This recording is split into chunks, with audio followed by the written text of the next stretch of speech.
So in the last section we talked about eigenvalues and eigenvectors, and I gave you possible vectors. We decided whether or not they were eigenvectors, or I gave you the eigenvalue and you found the corresponding eigenvector for an eigenvalue. Now we're going to figure out how to determine what the eigenvalues are for a given matrix. So going back to the equation that we already have, and that's AX equals lambda times X. And then moving that lambda X over to the other side, we have a homogeneous equation, right? AX minus lambda X equals 0. But we also said that that has to have the non-trivial solution. What is a non-trivial solution? Well, it means that we have a free variable. And by that definition, since it has a free variable, it can't be invertible. So how can we use that information to figure out, well, what is our eigenvalues? So if we have a non-trivial solution, means that we have a free variable, and therefore it is not invertible. And one of the definitions that we have about something that is a matrix that is not invertible is that the determinant has to equal 0, right? The determinant of our new matrix has to equal 0.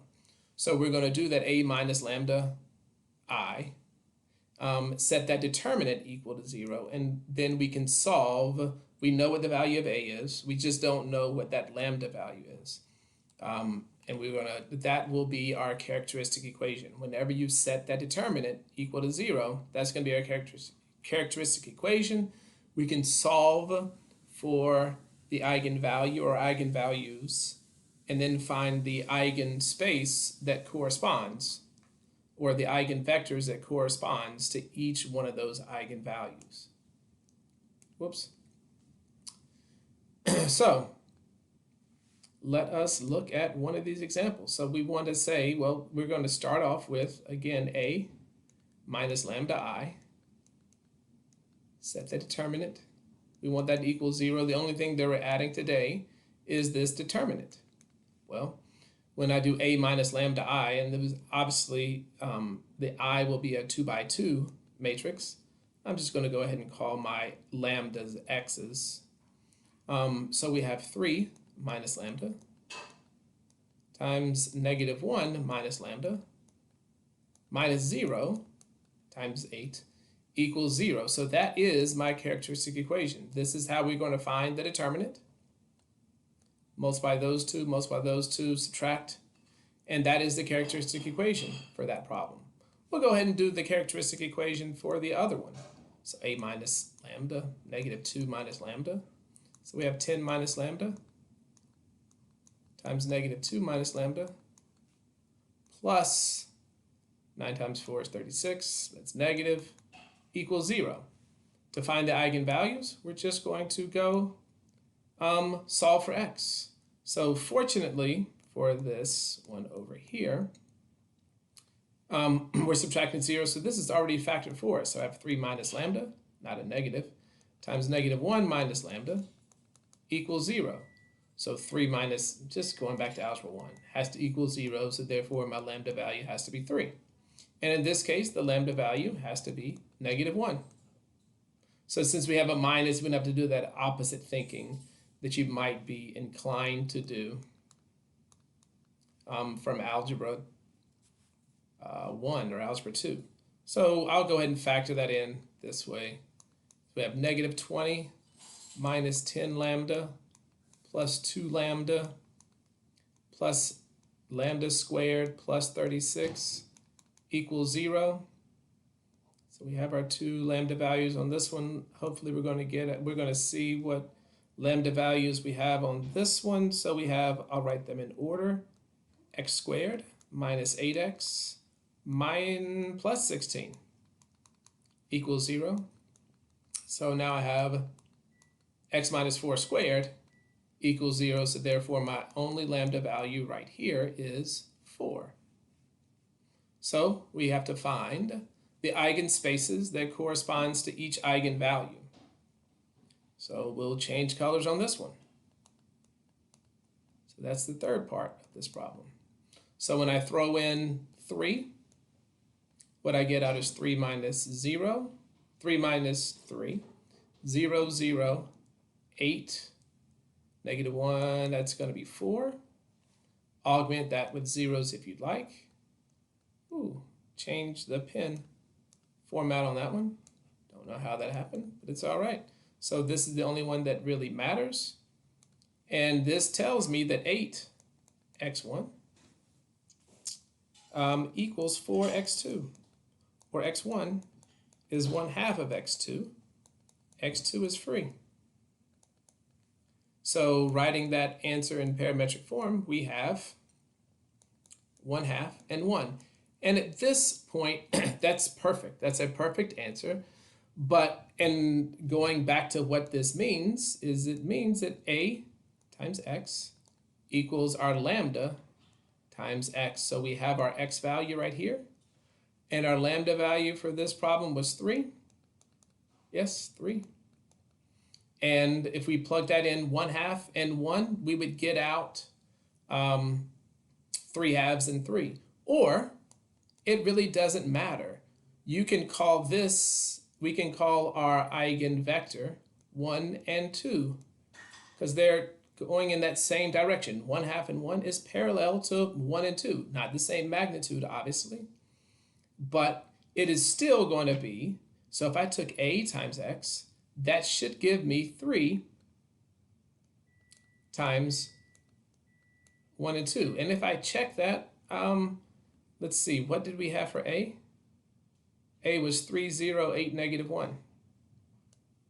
3, 0, I'm just murdering this problem. 8, negative 1. If I multiply that by the vector 1, 2, what I get out is 3 times 1 plus 0 times 2 is 3. And then we have 8 minus 2, which is 6. That's plugging in 1, 2. I'd rather deal with numbers than I would fractions. But it's going to give you the same thing even if you kept, so that is going to work, or the 1/2 and 1 is going to work. It really doesn't matter. The lambda value does not change. That lambda value is still going to be 3. So going back and looking at what about when the lambda value is -1? And I guess I'll change colors on this one just because. So I have 3 minus -1, which is 4, 0, 8, 0. And what that says is that 4 times x1 equals 0, and 8 times x1 equals 0. So in this case, I didn't have a row of zeros, I had a column of zeros, which doesn't really happen. What does that mean about x2? Well, x2 is going to be free.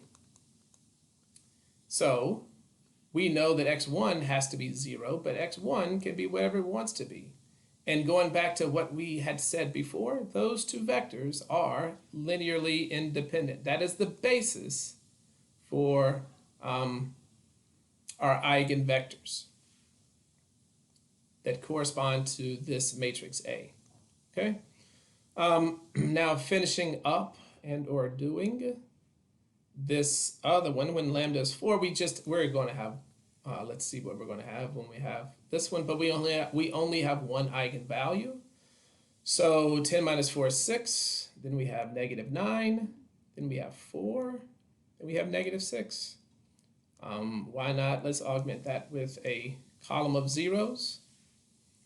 And you might see already that that's just going to be, well, times 1/2 the second row. You get the first row, so those are multiples of each other, so we can reduce that one with the calculator or without to this matrix. And actually, if you did your calculator, I think it's probably going to say that's going to be 1, that's going to be -3/2. It really does not matter. I'm just doing that in my head. So 2x1 is equal to 3x2. So x1 is 3/2 of x2. And x2 is going to be free. So my eigenvector that corresponds. The only eigenvector that we have for that matrix is going to be something that looks like 3 halves and 1. Or, again, you can write that as 3, 2. Either one of those is going to work, just like we could have written the, what did I do? The 1 half and 1 can be written as 1, 2. I would rather deal with whole numbers than fractions as you get more comfortable with it. So the eigenvalues and eigenvectors of this one. So we want to find the determinant of this this matrix, once I subtract lambda I, which means we're going to change the value across the diagonals. And so I am going to factor out, I'm going to use this second row because I have 2 zeros in there.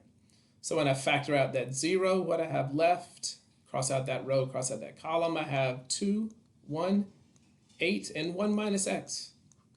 I just want to remind you that, but since I'm multiplying by 0, this really doesn't matter. It's always going to be 0. And then, by the way, that was a negative. Sorry, I should have put out a negative 0. Negative. This next is going to be positive. Next one's going to be negative. Just want to remind you that in case you don't have zeros. So we have negative 5 minus x, or lambda. And this is writing the characteristic equation.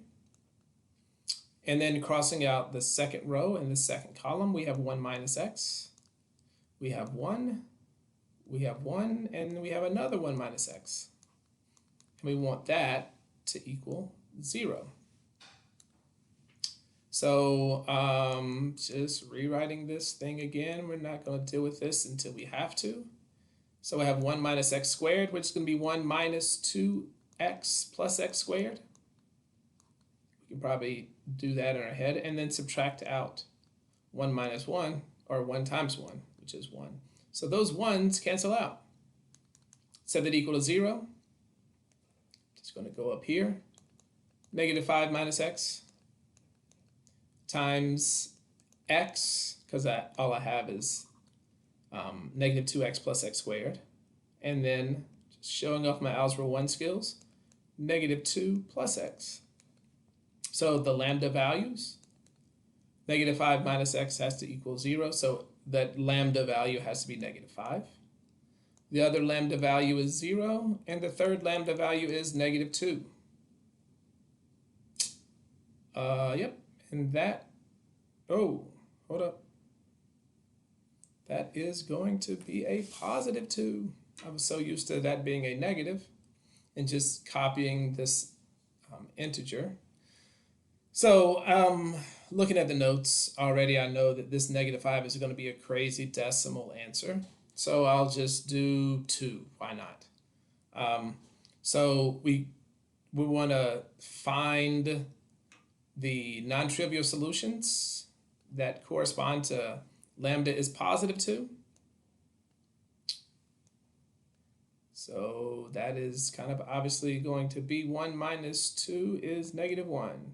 2, 1, 0, negative 7, 0, 1, 8, 1 minus 2 is negative 1. And we're going to use our calculator probably at this point. Do I want to do this one? Sure, let's go ahead and do this one by hand, show off. Let's get back in the swing of things. Negative 1, 2, 1. I already have that 0 right there. That is a positive 1. I'm going to make that a positive, make sure I see that. Call that a 1, multiplying that second row by negative 1/7. And add those first and third rows. We get a 0, we get a 10, and we get a 0. So this 10 can become a 0 by multiplying that row by negative 10. And then going back up, multiplying this by negative 2, we get negative 1, 0, 1, 0, 1, 0, 0, 0, 0. So what does that say? Well, that says that x1 equals x3 x2 is 0 and x3 is free. So we are going to get this eigenvector as 1, 0, 1. It could be 10, 0, 10. It really does not matter. And I'll leave it up to you to do the other ones, and those answers are posted online. So when lambda is 0, I'm just going to write out the answer that I have. You do the same thing, row reduce that thing with the calculator, 1, 0, 1. And then the fun one was when lambda is 5. And you get some crazy decimal that I probably could have converted to a fraction. I just did not. So those are the eigenvalues that the eigenvectors that corresponds to each eigenvalue. All right, let's look at our next example. So the invertible matrix theorem continued. If you have an n by n matrix, now we're down to S and T. I'm not very good with letters of the alphabet and how many parts there are to that so far. We already know the determinant couldn't be 0. It's going to be invertible. And the number 0 is not an eigenvalue of A. So if ever you do get an eigenvalue of 0, then that A, that matrix that you had, is not an invertible matrix. So let's find the eigenvalues and eigenvectors of this one. I'm not going to do this one all the way because I'm going to use the theorem that was given to us, or the definition, or the property. I don't remember what it was. The eigenvalues, since it is a triangular matrix, the eigenvalues are 3, 6, and 2. And again, I would have used that last row. Positive, negative, positive, negative, positive. I said I wasn't going to do it, but I am kind of doing it. So when I do that, you can see that we have 2 minus lambda is going to be one of those the eigenvalue is going to be 2. And then this one right here, when you do the determinant of what is left over, 0, 0, that's going to be 0. So this is our determinant that's left over. And again, we have 3 minus lambda, 6 minus lambda, minus 0. So therefore, that's going to just give us 3 and 6 as the other two eigenvalues. I don't know exactly how much I'm going to do on this and how much. Just going to show you again like how this is done and define the eigenvector that corresponds to a lambda value of 3. So 3 minus, we're going to take 3 off of every diagonal. So it's going to be 0, 3, and negative 1. All the other values in our matrix are going to stay the same. So I'm just doing it this way this time. Augment that with a column of zeros for the 28th time. Row reduce this thing. And I use my calculator to row reduce that matrix. And what we get out is 0, 1, 0, 0, 0, 0, 1, 0, and then a row of zeros. What does that say? Well, that says that x2 is 0. That says that x3 is 0. And it says that x1, oh, by the way, is free. So this is one of the few instances where we have that x1 is going to be our free variable. So that's going to be our eigenvector that corresponds to the eigenvalue of 3. And then we would just do that same thing with the other ones. We'll do just one more just for kicks and grins. See if we can do that one by hand. See if I need a calculator for that. So when the lambda value is 6, you can obviously fast forward to this part right here. If you know what is going on. 0, 0, negative 4. Augment that with a row of zeros, column of zeros. Row reduce that one. Oh, I can simply divide that one by, multiply by 1/10, multiply by negative 1/4. And then really all we have is we have negative 3, 2. And And then once I multiply, just working up, that's going to become a 0 once I multiply that row by -3. 0, 0, 0, 1, 0, 0, 0, 0, 0. Boom. Done with that. Almost. It's all over but the interpreting. And so we have -3x1 is equal to 2x2, or -2x2, my bad. The second row is actually about x3, so we know that x2 is free and x3 is 0. So that becomes positive 2/3, 1 and 0. And then fractions I don't like, so I will just change that to 2, 3, 0 by multiplying that one by 3. And then we would get a similar answer for when lambda is 2. I'm not going to actually write that one out, but I'll just wave my hand, throw in the calculator, row reduce that, interpret it, and we get 4, -5, and +2. That's what my work said. And probably right before that was 2, -5 halves, and 1. Right? And then I just multiplied by 2 and I got that eigenvector. So the multiplicity of the eigenvalue is its multiplicity as a root of the characteristic equation.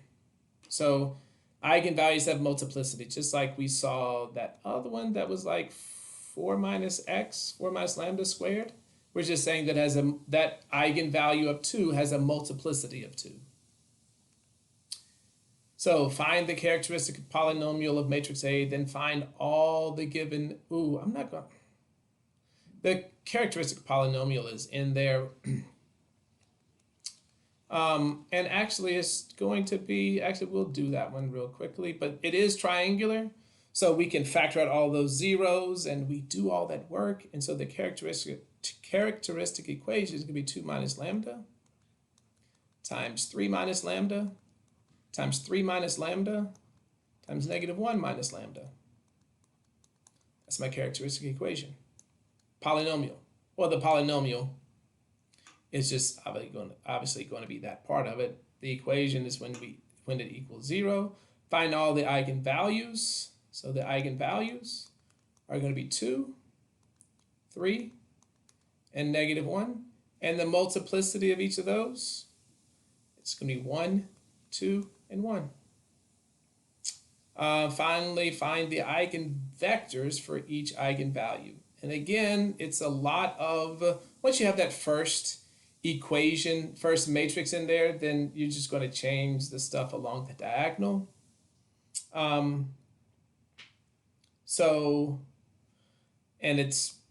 Let's just do the 2 again. So, the 2 is actually going to be kind of fun. So the eigenvalue of 2 gives you 0, 0, 0, 0. I'm actually going to say, throw this in the calculator, 5, 1, 0, 0, 9, 1. 3 minus 2 is 1 again. 0, 1, 2, 5. -1 minus 2 is -3. So this is screaming to us, please put me in the calculator. Please just row reduce this thing. And then tell me what you get. When you do row reduce it, you get a bunch of fractions, and I did get decimals first. I hit math 1 on that one to get it to me in terms of fraction. And then, so we have -3 over 29. And it looks like x5 was our free variable. And then we have 15 over 29. Then we have 12 over 29. Then we have 1. I don't like that, so I can multiply this by 29, and we get this eigenvector, -3, +15, 12, and 15. And the rest, we'll leave it to you. The rest are on Blackboard for you to find those eigenvalues that correspond to 3 and to -1. Okay? It's really just a matter of plugging and chugging into the calculator. So if you have a 6 by 6 matrix with a characteristic equation, we have a multiplicity of 2, multiplicity of 1, multiplicity of 3. What are the dimensions for the eigenspaces? So they're saying that, like, what do we have? Well, we had kind of a multiplicity of 3, multiplicity of 2, and a multiplicity of 1. So we're going to have a 6 by 1 matrix. Kind of just inside of here, we had 2, 1, and 1, and we had 4 entries. This was a 4 by 1 eigenspace. Whoops, yep, did hit the right button. So that's the majority of 5.2. The rest of it, we're going to come back to this in later. So the better you know this now, the better it's going to be. If you have an n by n matrix A and B, it's kind of just a definition. What does it mean? It's those two matrices are similar. If there's an invertible matrix P such that the inverse of P times A times the inverse times P is equal to that, though the two matrices we were looking at before, or multiplying on the right by P and on the left by P inverse, we get the A by itself. Similarity is not the same as row equivalence. So what does A equal? Okay, and how are we going to find those P values, the P matrices? And there is going to be a way to find those matrices. So if you have an n by n matrix, they are similar. They're going to have the same characteristic polynomial. But what is a characteristic polynomial? Well, that's the polynomial that uses the determinant. So the determinant of, so we're going to start off with B is equal to P inverse times A times P. And so the characteristic equation, you're going to take this matrix B and do B minus lambda I is equal to the determinant of P inverse AP minus P inverse lambda AP minus those two determinants, because if the same characteristic equation, when we're finding that characteristic equation, we're taking that matrix and subtracting off lambda I from it. So which is B minus lambda I, that's kind of easy. It's the same thing that we did before, but now we have all of this stuff. We copy that stuff and then we tack in the lambda. Oh, I left off the I, didn't I? Right there. So, well, how can we, I'm just going to give myself a little bit more room on this one. B minus lambda I equals, well, what do we notice about this? So it is not commutative, but the good news is that we have P inverse on the left. So I kind of stuck that lambda in the I almost anywhere you want to. That is the one thing that really is commutative. And we have P on the right. So we have the determinant of P inverse times A minus lambda I. That should be lambda, yeah. Hold up. So there should have been an I, not an A right there. Lambda I times P. We're going to find that determinant. So one of the determinant properties that we have is that we can break apart each one of those. So that's going to be the same thing as the determinant of P inverse, which is, again, just a number, times the determinant of A minus lambda I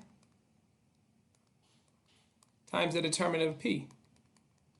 And hopefully you notice that the determinant of P inverse, which is a number, and the determinant of P, those P inverse times P, so these are all numbers, we can commute those.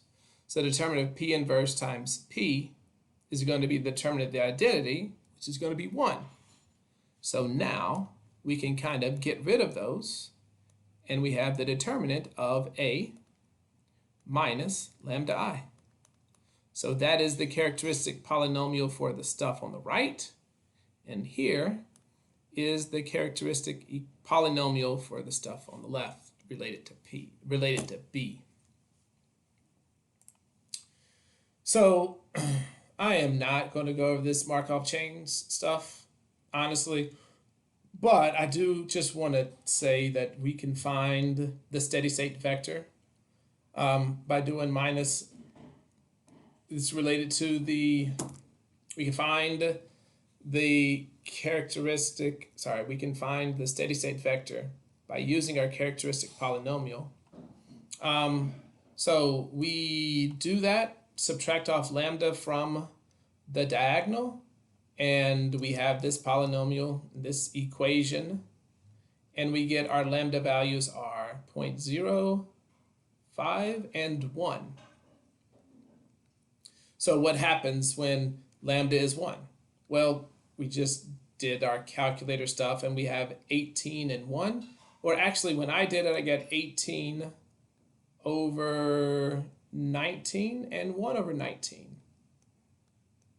Right? And so therefore, the easiest way to think about that is to say that this top equation is 18 more than the bottom number. The bottom, I said equation, I meant to say number.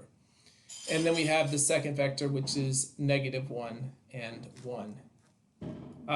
So our steady state, actually I lied to you on that one.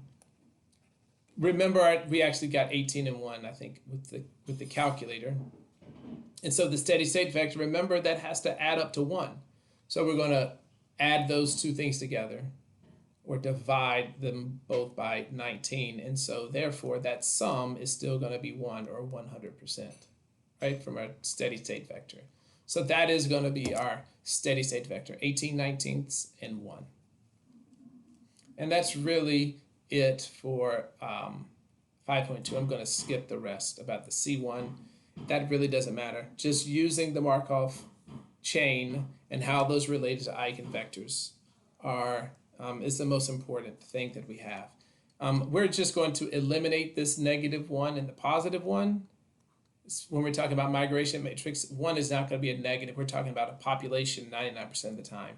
So therefore, one value is not going to be negative. So we want to look at those positive answers. That's it for 5.2. Good luck on your homework.